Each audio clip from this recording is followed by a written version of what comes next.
Whenever people book their relationship consultation with me, they always put a side note that, hey, could you please give special attention to my Dara Karak planet?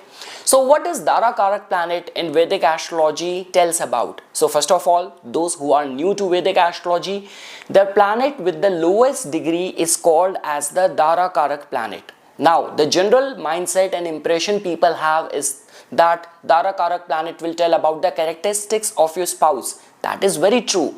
But eventually, the role of the Dara Karak is that the karmic lessons which in union with other person you will get.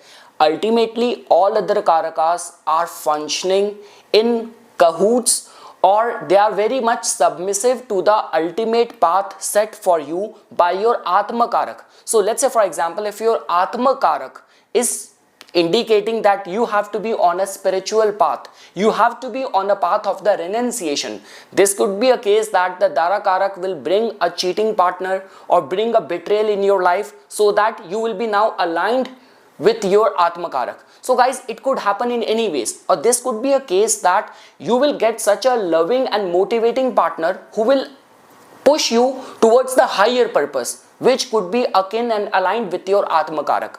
So guys, if I were to summarize, when you are decoding the Dara Karak planet, it's the nature of the planet. Dara Karak planet will tell about the personality of your spouse and the karmic theme of your marriage.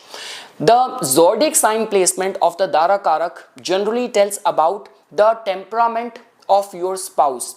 The house placement of the Dara Karak tells about what kind of soul lessons you will experience through relationship, and the aspect which the Dara Karak planet will be receiving will tell about that how other planets will contribute to your matrimonial harmony.